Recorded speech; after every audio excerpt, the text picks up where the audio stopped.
परिहार जी का एक परिचय हमारे सामने प्रस्तुत करें। डॉक्टर राम मनोहर त्रिपाठी स्मृति सम्मान, लोक सेवक सम्मान के लिए जिन लोगों को चयनित किया गया है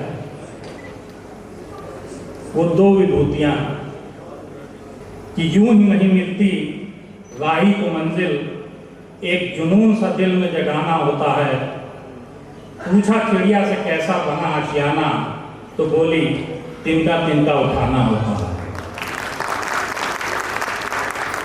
और उनके साथ जैसा मैंने कहा कि उम्र के साथ साथ अनुभव और ज्ञान प्रोफेसर शुक्ल का, और ऊर्जा लगन और कार्यकुशलता अनुपम परिहार जी की। इस सरस्वती पत्रिका के आप सहायक संपादक हैं। श्री श्लोक कुमार जी, आपसे भी निवेदन है कि अनुपम परिहार जी को सम्मानित करने में सहयोग करेंगे। और इसके बाद हम श्री अनुपम परिहार जी से सुनेंगे, जानेंगे कि सरस्वती के पुनः प्रकाशन का सफर कैसे संभव हुआ, कैसा रहा। इस सम्मान के क्रम के बाद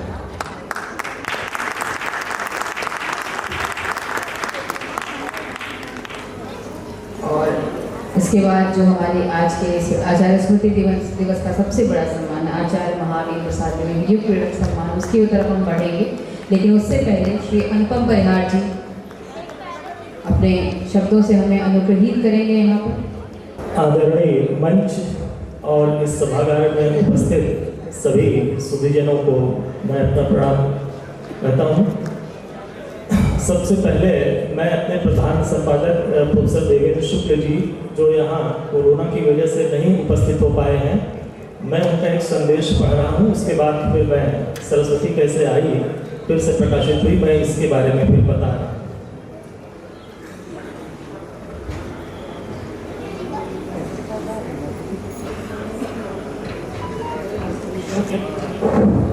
शुक्ल जी ने जो संदेश भेजा है उसमें आचार्य महावीर प्रसाद द्विवेदी राष्ट्रीय स्मारक समिति, आचार्य महावीर प्रसाद द्विवेदी ने डॉक्टर राम मनोहर त्रिपाठी लोक सम्मान सम्मानित करने के लिए मेरे नाम पर विचार किया है। इसके लिए मैं समिति के प्रति हार्दिक रूप से कृतज्ञ हूँ।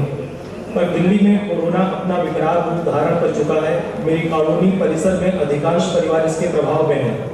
मेरे परिवार के सदस्य भी बुखार से पीड़ित हैं। मैं स्वयं दवा ले रहा हूँ, अतः अपरिहार्य परिस्थिति में इस यज्ञ में सम्मिलित नहीं हो पा रहा हूँ।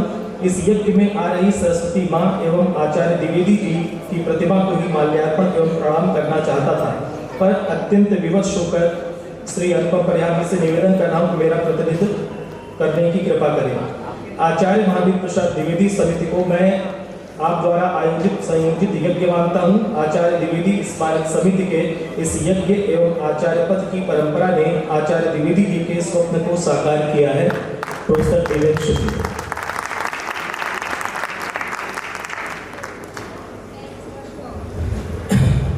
सरस्वती का पुनर्प्रकाशन ये 40 वर्षों के बाद हुआ है और इस पत्रिका के पुनर्प्रकाशन के लिए जो प्रेरणा मुझे मिली, मैं अपनी कक्षा में आचार्य महावीर प्रसाद द्विवेदी के बारे में पढ़ा रहा था और सरस्वती पत्रिका पर जब आया तो कुछ डिटेल्स और बता रहा था बच्चों को।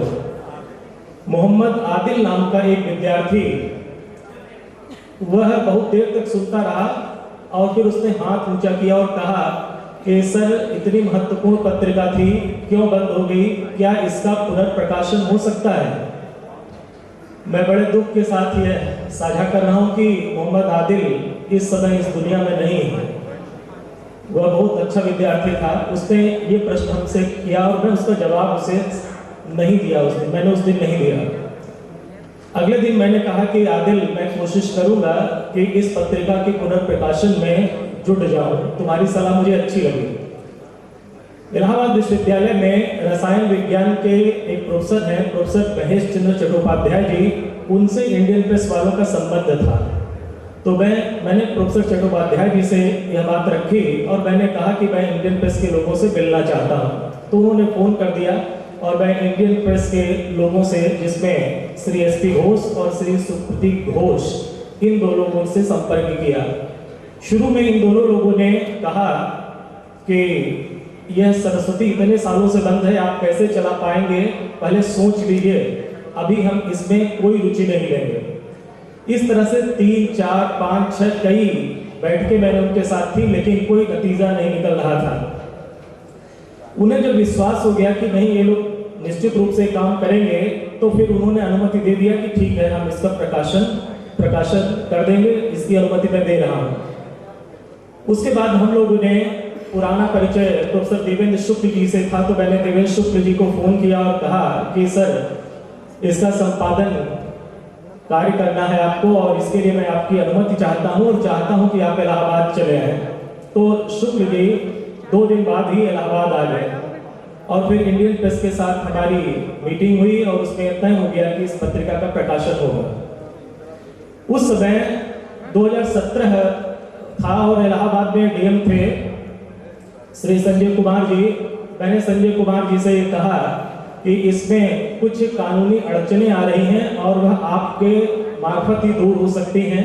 तो संजय कुमार जी ने और doctor Vipin Kumar Mishra ADM city थे, इन दोनों लोगों ने इसमें मेरा बहुत सहयोग किया और जो भी औपचारिकताएं थी उन्होंने उसमें पूरी करवा दी। इसमें मैं एक नाम और लूंगा, हिंदुस्तान के उस समय के संपादक अपने मित्र श्री आशीष त्रिपाठी जी का, जो आजकल कानपुर में हिंदुस्तान के संपादक हैं, उन्होंने भी मेरी इसमें बड़ी मदद की। इसके बाद जो कागज हमें वहां भेजना था दिल्ली पंजीकरण कार्यालय में, वहां पर वह कागज गलत गया और उसकी वजह से सब लौट आया। फिर 17 के बाद 17 से फिर हम लोगों ने नए सिरे से फिर से कार्रवाई शुरू की और 18 में यह सब दुरुस्त हो पाया और फिर लेख इकट्ठा करना, लोगों से मिलना, इस तरह से करके फिर यह पत्रिका आप लोगों के समक्ष आ पाई है।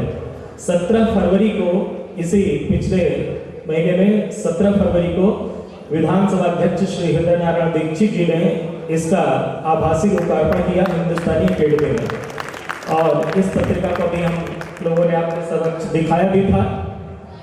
मैं श्री गौरव अवस्थी जी से आग्रह करूंगा कि वह 2 मिनट के लिए मंच पर आ जाए। मैं कुछ सरस्वती के पुराने अंक भी लाया हूं और उन्हें देना चाहता हूं।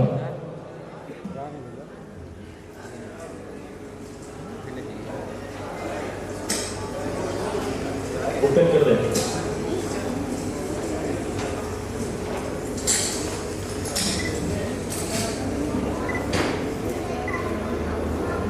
ये कुछ पुराने अंक हैं।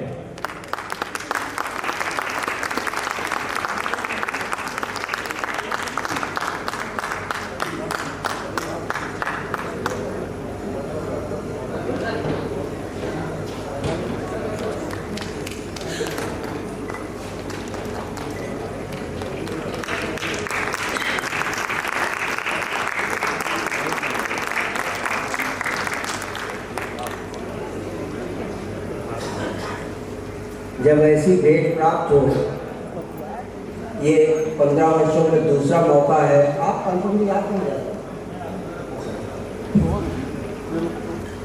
2 वर्ष पहले भोपाल से पद्मश्री विजयदत्त श्रीधर जी हम लोगों के बीच में पधारे थे, हमने उनका सम्मान किया था और इसी तरह सरस्वती के 6 अंक वो भी हमारे लिए, जो आचार्य द्विवेदी द्वारा संपादित किए गए थे 1903 और 1920 के बीच के, तब 6 अंक उनके पास 2 प्रतियों में थे और वो आचार्य द्विवेदी समिति के लिए ये अमूल्य धरोहर लाए थे।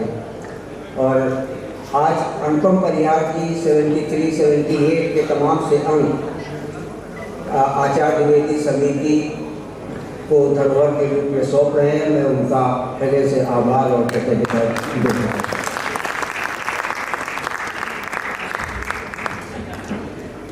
आज सुबह मैं दौलतपुर गांव गया, त्रिपाठी जी मेरे साथ थे, शुक्ल जी मेरे साथ थे, मिश्र जी थे और उस धरती पर पांव रखकर मैं बिल्कुल अभिभूत हो गया।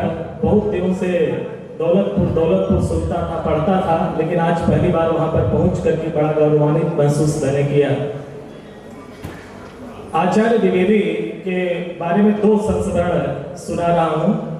पहला कि एक बार वह दौलतपुर ही गांव में आसपास कहीं पर एक सार्वजनिक समारोह में गए थे और वहां पर एक सज्जन थोड़ी देर के बाद आए और चांदी के सिक्कों की भरी एक थैली आचार्य द्विवेदी को भेंट किया और कहा कि मैंने सुना है कि सरस्वती घाटे में है, ये सरस्वती के लिए रख लीजिए। तो आचार्य द्विवेदी ने सोचा कि बहुत बड़े साहित्य प्रेमी होंगे, इनका अनुराग है, इसलिए इन्होंने दिया। उन्होंने रख लिया उस थैली को।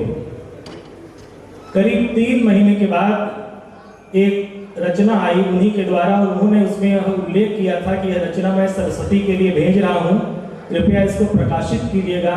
मैं वही व्यक्ति हूँ जिन्होंने आपको चांदी वाली थैली भेंट की थी। रचना अच्छी नहीं थी, सरस्वती में छपने लायक नहीं थी। आचार्य द्विवेदी ने एक टिप्पणी लिखा नीचे कि रचना सरस्वती में नहीं छाप पा रहा हूँ, यह चांदी की थैली जो आपने मुझे दिया है उसी प्रकार से रखा था, इसे वापस कर रहा हूँ। और उन्होंने ससम्मान उसको वापस कर दिया, रचना को उन्होंने नहीं छापा। आचार्य द्विवेदी किसी से भी प्रभावित नहीं हुए। अगर रचना अच्छी है तो वह छपती थी सरस्वती में, नहीं अच्छी है तो नहीं छपती थी। पंडित जवाहरलाल नेहरू तक के लेख उन्होंने लौटा दिए थे। आप सभी लोग जानते हैं, यह प्रकरण आपने सुना ही होगा, प्रसंग की जूही की कली जो निराला की पहली कविता थी, वह सरस्वती में आई छपने के लिए और आचार्य द्विवेदी जी ने उसे नहीं छापा था, बाद में मतवाला में छपी थी। तो इस तरह से एक बड़ा व्यक्तित्व था आचार्य द्विवेदी का और उन्होंने बहुत सी किताबें लिखी, शायद 150 किताबें लिखी, 150 ग्रंथ लिखे। लेकिन उनका जो महत्वपूर्ण पक्ष है वह यह है कि उन्होंने भाषा को परिष्कृत और परिमार्जित किया। जो भाषा भारतीय युग की चली आ रही थी उसमें तमाम तरीके की अशुद्धियां थी और कविता में आप जानते हैं कि उस समय दौर ब्रज भाषा का था। स्वयं भारतेंदु बाबू भी ब्रज भाषा में कविता लिखने के हिमायती थे और चाहते थे कि ब्रज भाषा में ही कविता होती रहे। आचार्य द्विवेदी ने सरस्वती के कई लेखों में यह लिखा कि जब खड़ी बोली में गद्य लिखा जा रहा है तो कविता की भाषा भी खड़ी बोली में होनी चाहिए।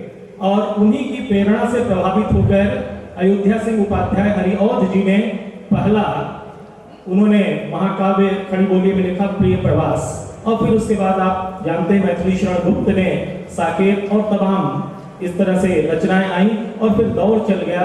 तो आज की जो एक खड़ी बोली है जिसको हम एक शिष्ट समाज में बोलते हैं या पढ़ते हैं, वह आचार्य द्विवेदी के कारण ही है। हम उनके कृतज्ञ हैं, ऋणी हैं और कभी इस ऋण से उऋण नहीं हो सकते हैं। बस मैं अपनी बात यही समाप्त कर रहा हूँ। बहुत बहुत धन्यवाद।